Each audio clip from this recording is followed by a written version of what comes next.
안녕하세요. 토커바웃 아트 토커 김찬용입니다. 오늘은 올 여름 제가 기대했던 전시라고 말씀드렸던 예술의 전당 30주년 기념전시 라울 DP 색채 선율전이 지금 전시가 시작되어 있고 저도 마침 근무하고 있고 해서 전시 기획에 직접 참여하신 기획팀의 저희 구혜인 매니저님을 저희가 직접 현장에서 만나 뵙고 전시 추천하시는 이유를 잠깐 좀 들어보고 같이 구경하고 왔는데요.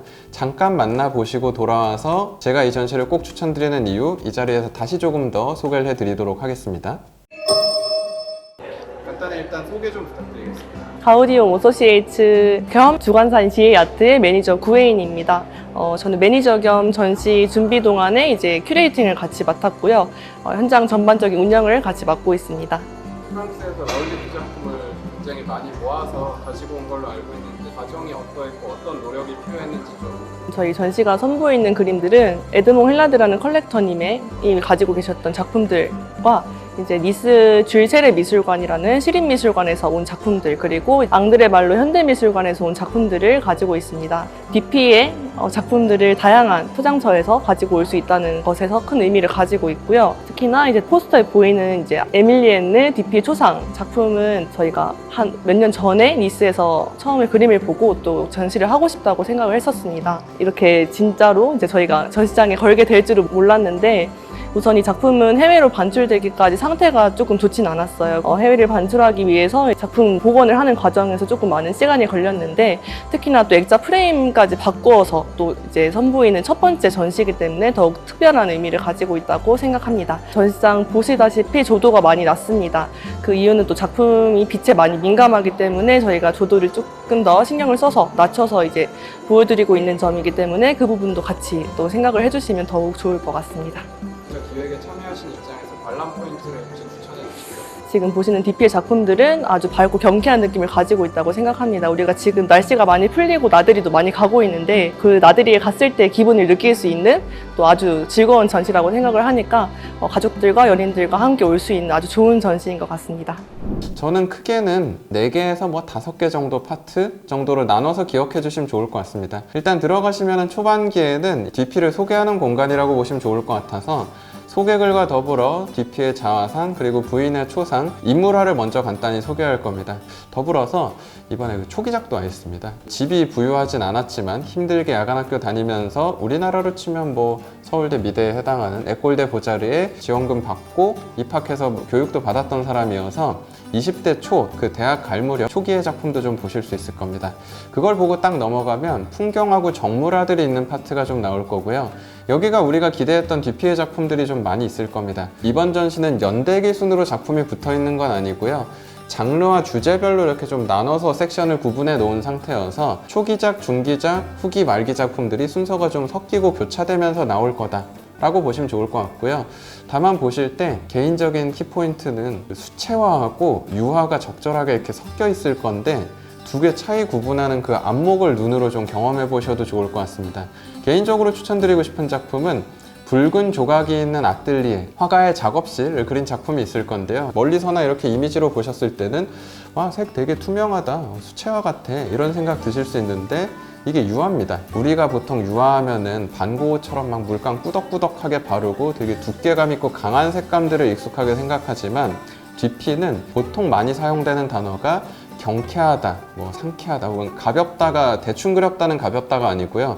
그림이 정말 말 그대로 되게 가볍고 시원한 느낌이다, 이런 표현들로 많이 소개가 되다 보니까 유화 물감을 쓰는데도 투명도가 높은 그 캔버스 천의 흰색의 색을 그대로 총 최대한 살려가지고 색을 쌓아 올린다기보다는 천에 이렇게 먹게 만드는 듯한 표현의 작품을 특히 후기 작품들에서 많이 만나보실 수 있을 겁니다.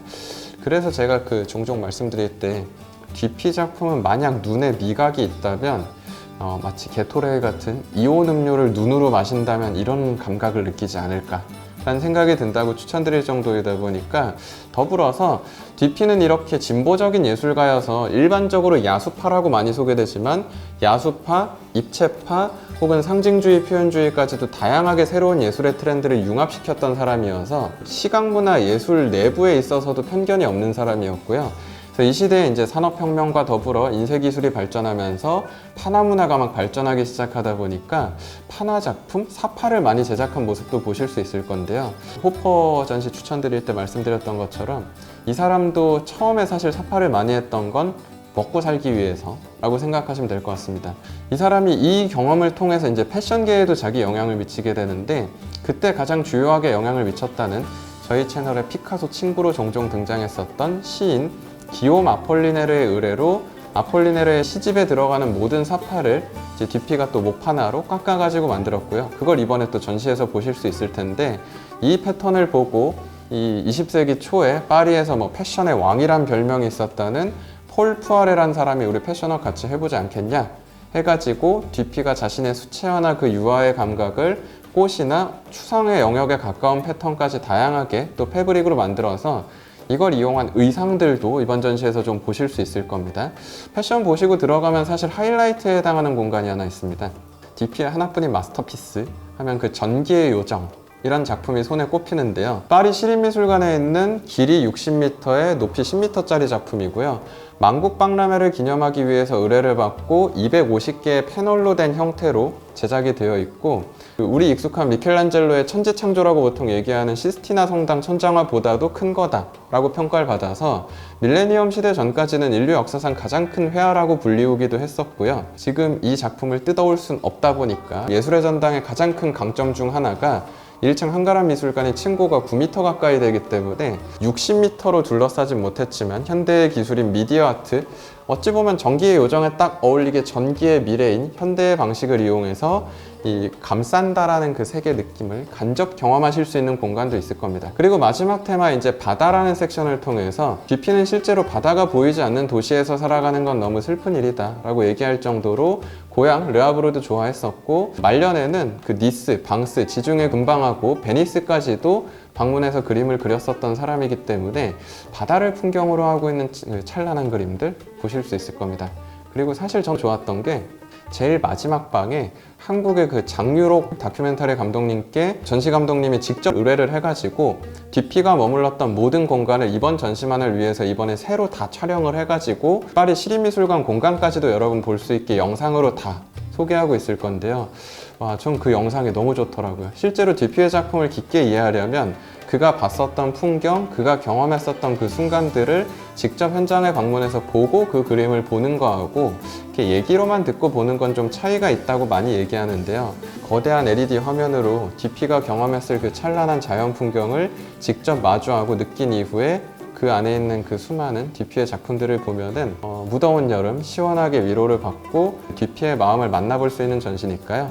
그 저희 댓글에도 한번 물어보시고 제 인스타그램에도 많이 물어보시는 게 근데 라울 디피전 더현대 그 백화점에 있는 알트원이라는 전시장에서도 하지 않나요? 라고 물어보시는 경우가 많이 있는데, 맞습니다. 지금 라울 디피전이 2개 동시에 이루어지고 있고요. 다음 주에 이제 곧 오픈하는 전시여서 저도 아직 보지 못했기 때문에 함부로 얘기하기엔 조금 모호하겠지만 그냥 팩트로 정보로만 구분해 드리면, 이번에 말씀드린 예술의 전당 30주년 기념 라울 디피전은 그 세계 공간, 앙드레 말로 미술관, 줄 세레 미술관, 그리고 에드몽 헬라드라는 컬렉터 이 세 공간에서 모였다고 보시면 되고, 더현대 서울은 퐁피두 센터라는 이제 파리 국립미술관 소장품들로 구성이 되어 있어서 양쪽 다 분명 보시기에 좋을 겁니다. 다채로운 것들을 보실 수 있을 거고, 뒤피를 좋아하신다면 2개 다 보시는 걸 당연히 추천을 드리는데, 사실 제 입장에선 제가 또 근무하는 곳이기도 하다 보니 저도 만나 뵙고 같이 이야기를 할 겸 저는 예술의 전당 전시를 일단 먼저 보시고 뒤피가 취향에 맞다